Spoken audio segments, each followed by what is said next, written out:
And if you can't be here for any number of reasons, I mean, people have Christmas. In fact, one Sunday, we're going to be gone. Karen and I, after 18 months, are finally going on vacation. Woohoo! The end of October, 1st of November, and Pastor Greg is going to preach one of the Sundays. But you can still worship with us, even if you're not here.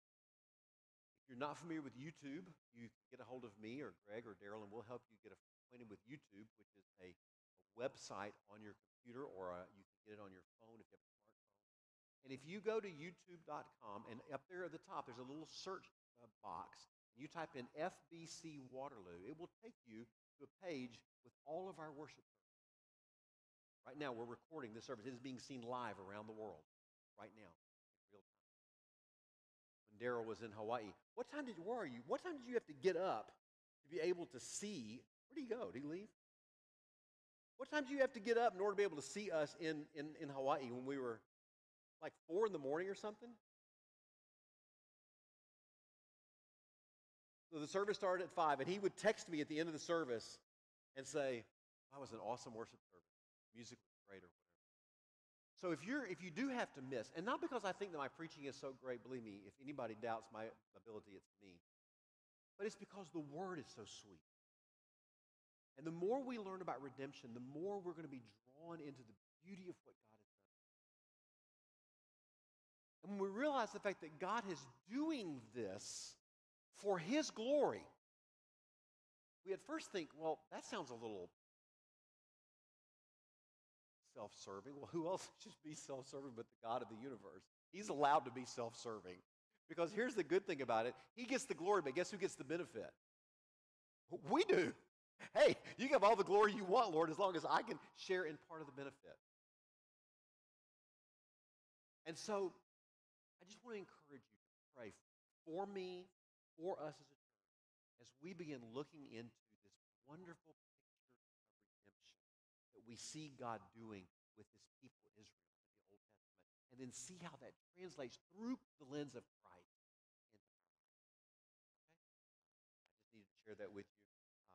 I have spent a lot of very emotional time in this book over the last several months, so I'm looking forward to sharing what God has put on my heart. So with that in mind, let me invite you to take your Bible and turn with me to the second chapter of Exodus. Actually, we're going to begin with the last verse of chapter 1. If you don't have a Bible with you, that is perfectly fine. There should be one right there in the rack in front of you. Take that one, turn to page 46, right there toward the front of the book, and you will find exactly what you need for our time together.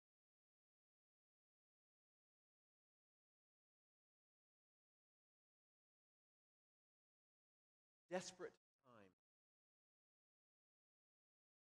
call for desperate measures.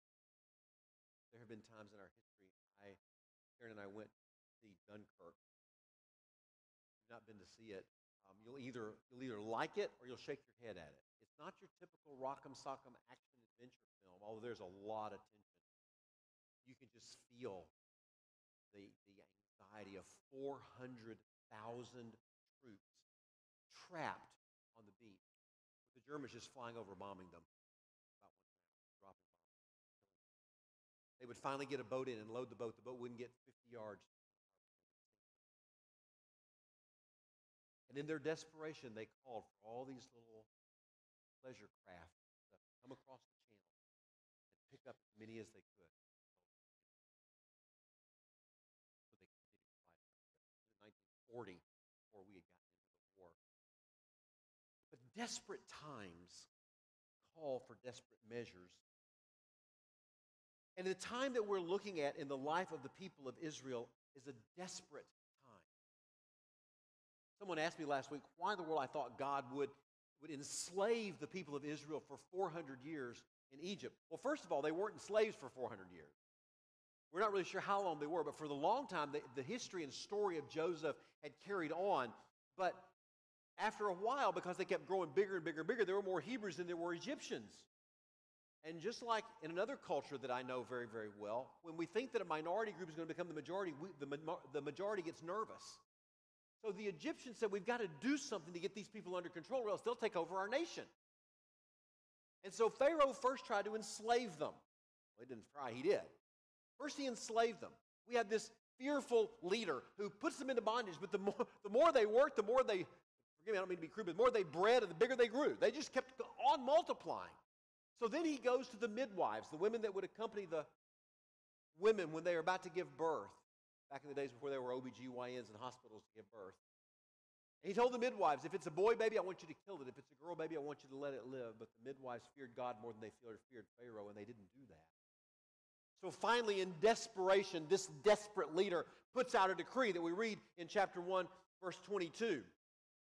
Pharaoh commanded all his people, you must throw every son born to the Hebrews into the Nile, but let every daughter live. He was desperate to get the population growth of the Hebrews under control. Now, just a little footnote to that. I have a feeling that probably this edict didn't last for long. How do we know that? Well, because about 40 years later, when Moses is a grown man, there's a whole lot of people out there working on building Pharaoh's treasure city. So obviously, they weren't all drowned in the river, but for a while, he was the Herod of his day. He was trying to get control over a population that threatened his leadership. And so he's the first character in this story of 4 that we're going to look at, this desperate but fearful leader. So the edict has gone out. The Egyptians are told, if you have a Hebrew neighbor, Hebrew worker, you see they have a child, if that child is a male, you're to have them reported.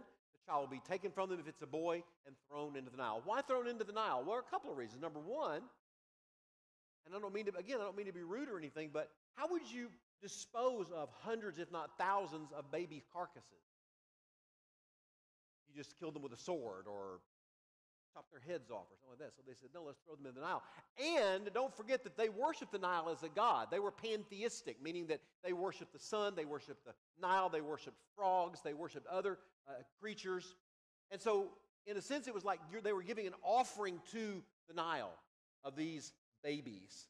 So maybe they were kind of mitigating a little bit of their own guilt by saying, well, this is an offering to the god of the Nile, and we'll be blessed and have good harvest if we do this and give this. Oh, and by the way, it also was not only their water source, it was also their sewer. So you throw the baby's carcasses into the river, and they flow out into the Mediterranean Sea, and they disappear. You don't have to think about it. The baby's gone like a cat you don't want that you put in a bag and tie a rope or tie a rock. Just goes under and. But the second character is another person who's also desperate, but not nearly as fearful as Pharaoh. In chapter 2, verse 1, it says, now a man from the family of Levi married a Levite woman. The woman became pregnant and gave birth to a son. When she saw that he was beautiful, she hid him for 3 months. Now that word beautiful in the Hebrew doesn't just mean he was good looking. It means he was healthy and strong and attractive to the eye and just a wonderful, exceptional child. So she hid him for 3 months. But 3-month-old babies, as we all know if we've had them, can get a little loud at times. And after a while, she just couldn't hide him anymore. And she was afraid someone would hear. And the minute that they asked to take off the baby's nappy, they would see that little circumcised piece of appendage and know that it was a boy and into the river. What was she going to do? Well, she did what a desperate person would do. She came up with a plan. She said she got a papyrus basket for him, coated it with asphalt and pitch, placed the child in it, set it among the reeds by the bank of the Nile. We have this picture of the baby Moses kind of floating down the river, like a little boat going down. That wasn't what it was. She actually hid him so he wouldn't float down the river. She put him among the reeds there by the shore so that he would be caught there. And then in verse 4, his sister, who we'll hear more about in a minute, stood at a distance in order to see what would happen. So the mother, who later on we find out is named Jochebed, does the only thing that a desperate person can do in a desperate situation, and that is to take what she loves the most and go out of her hand. Well, the next character, the third character, we find in verse 5. Pharaoh's daughter went down to bathe at the Nile while her servant girls walked along the riverbank. Now, we know this story so well, we forget the horror of that verse. Of all the people that could have found her, I don't know who Jochebed thought would find the baby, but the last thing she wanted was somebody from Pharaoh's family, the very one who had ordered the assassination of every boy baby. And so of all people, you can imagine the gasp of Miriam, the sister, when she saw who it was that found her princess, an Egyptian. Seeing the basket among the reeds, she sent her slave girl to get it. And when she opened it, she saw the child, a little boy, crying. She felt sorry for him and said, "This is one of the Hebrew." That word "felt sorry" is actually the word compassion. She had compassion on him, not just pity. You know, pity is when you feel sorry for someone. Compassion when you feel sorry with someone. She felt something in her maternal heart, perhaps. And she recognized that this baby was placed there by a desperate mother in the hopes that perhaps its life could be saved from extinction. And Miriam says, one of the Hebrew boys. And Miriam, the sister who's watching from the shore, hears in her voice a glimpse of hope. So she becomes the fourth character in our story. She steps up on the stage and speaks. And says to Pharaoh's daughter, "Should I go and call a woman from the Hebrews to nurse the boy for you? I can find a wet nurse, and she could take care of the baby for you until it's weaned." And in one word, Pharaoh's daughter turned.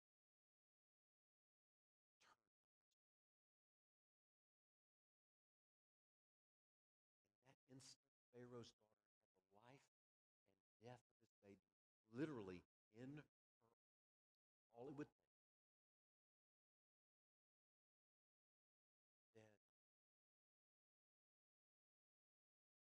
Go.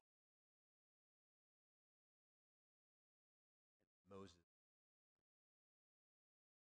Go, Pharaoh's daughter told her. So the girl went and called the boy's mother.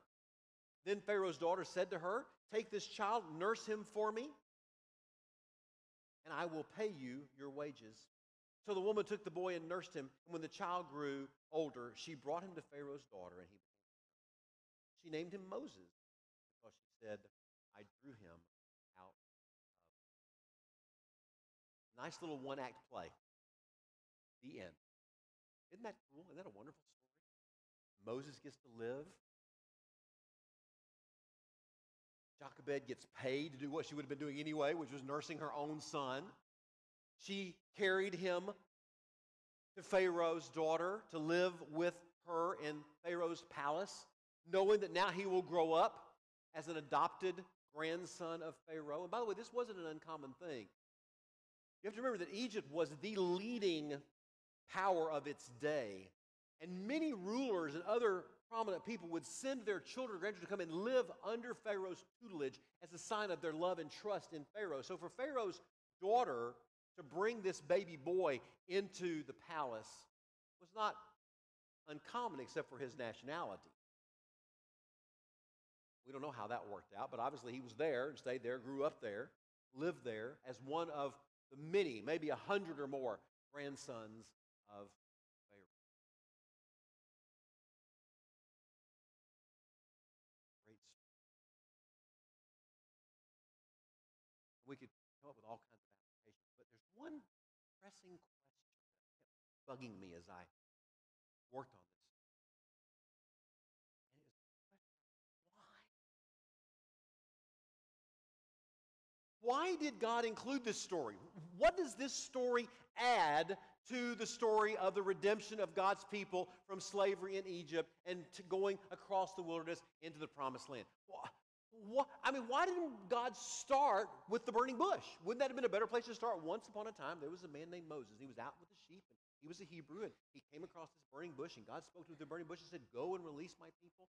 Why do we have to have this birth story? Would it not be just as good without it? I mean, it's a cool story. Kind of fun to tell. Well, that's because we haven't talked about the fifth character. And the fifth character is not Moses.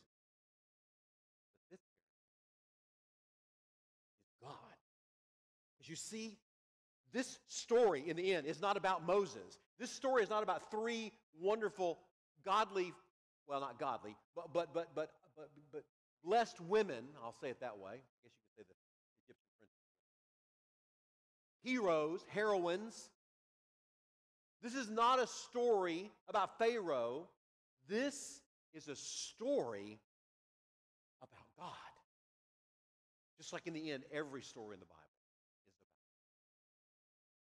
Because this book is designed by God, inspired by God, transcribed through human authors by God to teach us about Him, to reveal Him to us so that we can understand who He is.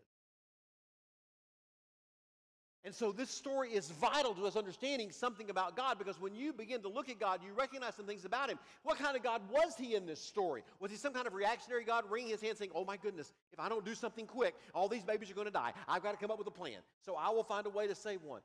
No, is this a God that decided to strike Pharaoh with worms eating him up from the inside out and cursing him with a plague or something? Well, He could have.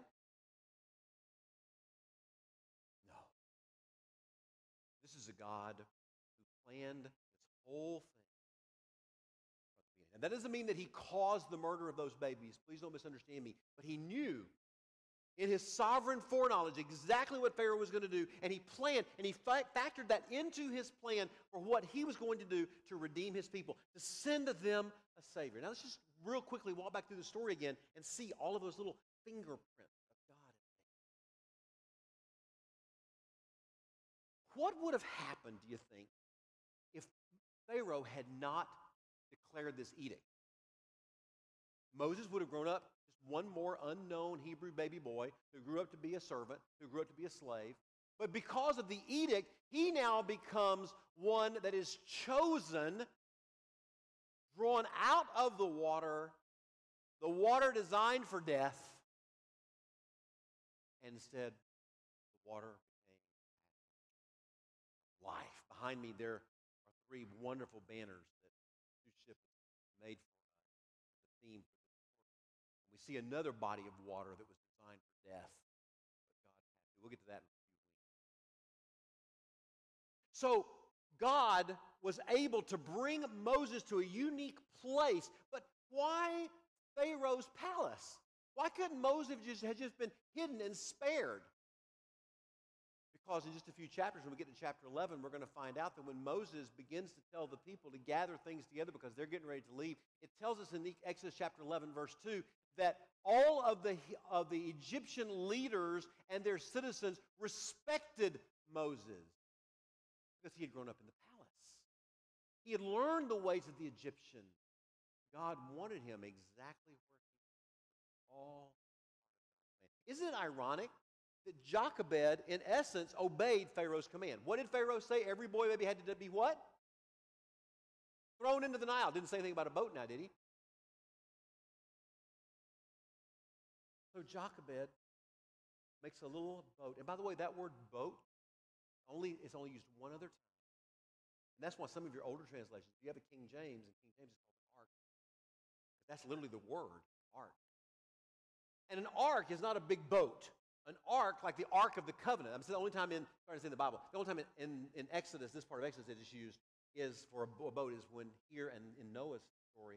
But the Ark of the Covenant was also a box. It was a box where you placed something that was precious.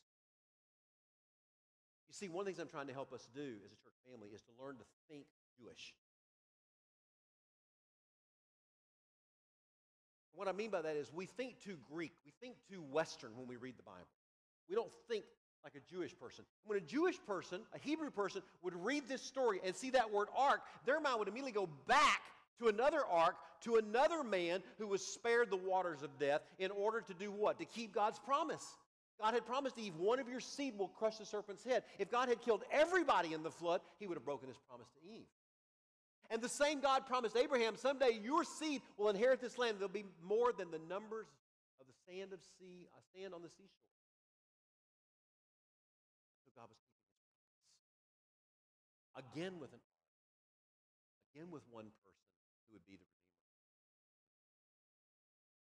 And by the way, did you notice? He chose to use an Egyptian to work his plan. Of all the people God could have chosen, he chose an Egyptian.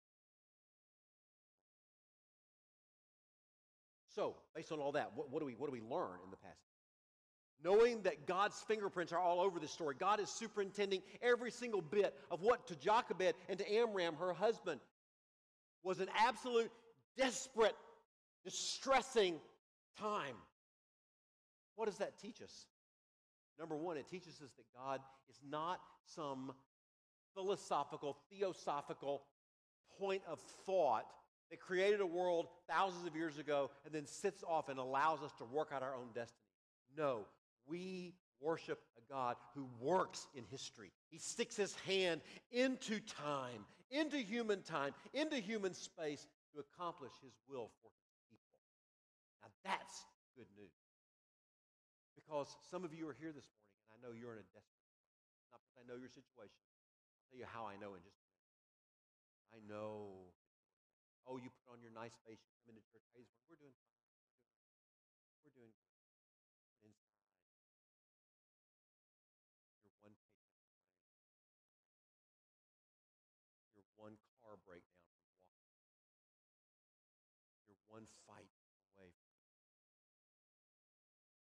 you're one surgery away from never walking. You are desperate. God wants us to hear in this story that he is a God who works in time to redeem his people. Secondly, that God always triumphs over evil. I love that last stanza. And this is my heart. Oh, let me ne'er forget that though the wrong seems oft so strong,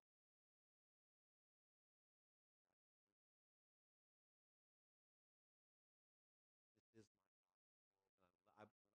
When I used to be a worship leader, I'm so glad you never had to work with me in worship. I mean, I would almost scream out that line. The battle is not done. The battle is not done. No matter how desperate it may seem to you in the moment, no matter how impossible it may seem to you, the battle is not done. Jesus, who died, will be satisfied, and earth and heaven. Thirdly, that God always completes what he starts. He who began a good work in you, Paul says, will be faithful to complete it in Christ. And fourthly, that God satisfies the deepest longings. That's probably the hardest one to get our attention. Because sometimes it seems like God does not satisfy what we want the most. That's why I didn't use the word want. Because once we cut through all of the desires and get down to the deepest longing of Jochebed's heart, it wasn't just that her baby wouldn't be drowned. It was that they could be free to be able to go back and fulfill the promise that God had made to Abraham. Every Hebrew in Egypt was hoping for that day. So on that desperate day, when Miriam comes running home and Jochebed fears the word, Miriam says, Mama, you're not going to play with me. Pharaoh's daughter found the baby. Is he okay? Oh, more than okay. She wants to keep him. She wants to adopt him. And she wants you to be his wet nurse. And she will pay you to take care of him. Jochebed thought, only a good God. And 40 years later, that baby would become the man who would run from Egypt for murder, spend the next 40 years in the wilderness, coming back to then lead God's people out from Egypt to the very shores of the Jordan. Here's the coolest thing. Jochebed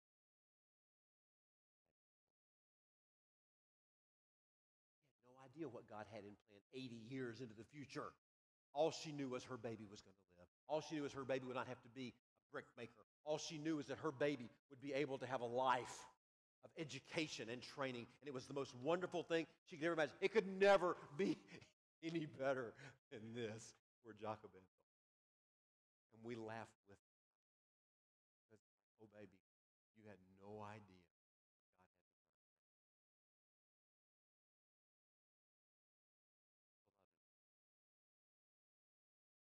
Beloved, the worst God sent his own son, born both God and man, just like Moses was both Hebrew and Egyptian, born with the Spirit of God living in him, being God himself, but wrapped in the flesh of humanity so he could experience all that we experience. And so that by a cross, an instrument designed to bring nothing but death, guess what Jesus brought? Someone want to shout it out for me? Life! He brought life out of an instrument of death. He brought life out of a grave. And Paul goes on and tells us that because of that, because he brought life, now in our death, we find life. This morning at 3:45, I crawled out of the bed like I do most of the time. And I had, maybe I should sit back on the stool. I had one of the worst anxiety attacks I have had in probably years. Satan is sifting our family. And I was anxious over everything from finances to our boys' college education, bills for that, dad and his health issues. Everything just started piling on top. I was crying out, Father, why this morning are you letting Satan run rampant through my mind and my heart and bring me so much discouragement? And I prayed through it. I couldn't read. I couldn't write. I couldn't do anything but just sit there and weep and pray and say, God. And some of you men know, this is the things we don't let our wives see. We do it while we're in the truck on the way to work, or we do it other times. We try not to let our wives do it. We need to hold it together.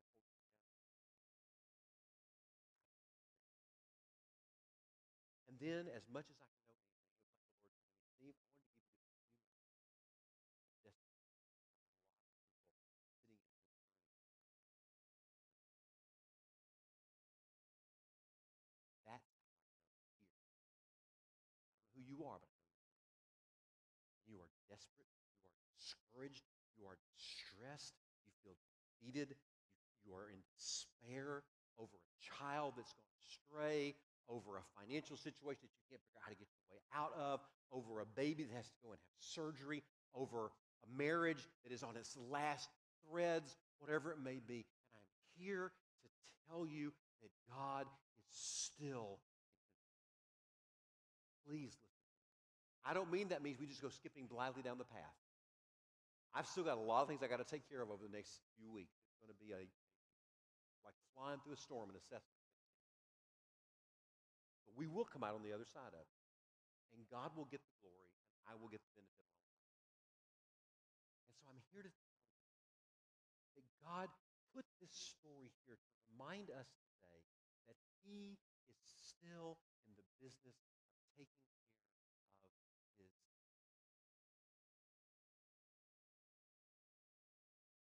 And sooner or later, God will act. And it may not be in the way that you think.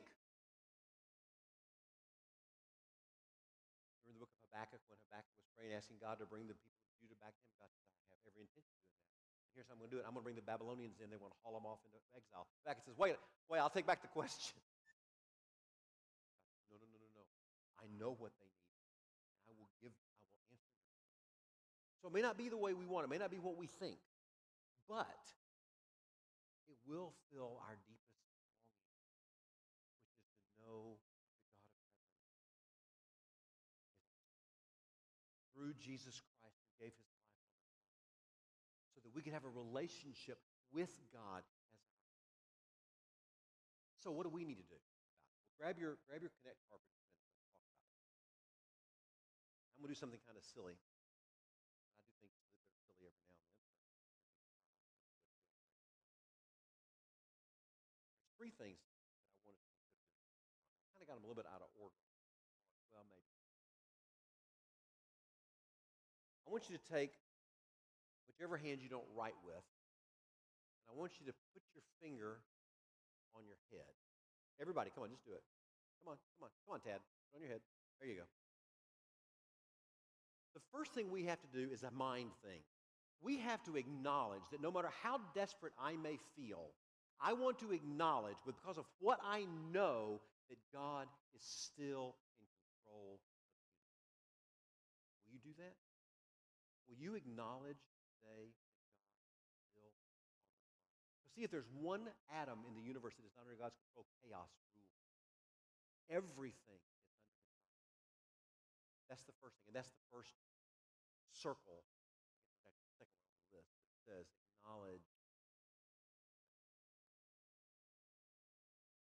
something, that God is sovereign.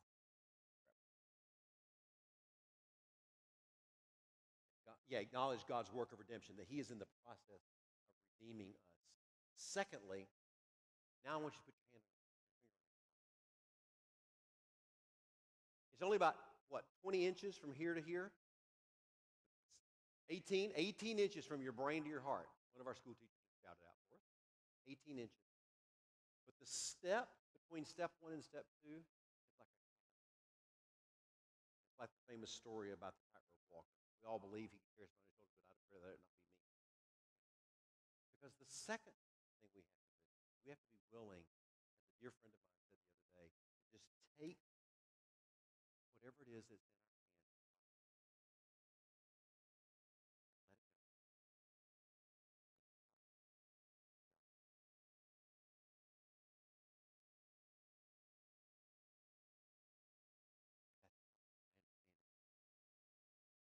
But do you understand that in this room, as we're talking together right now, for me to say that I believe that God is in control, but I refuse to release this into His care, does that not sound a little bit counterintuitive, counterlogical?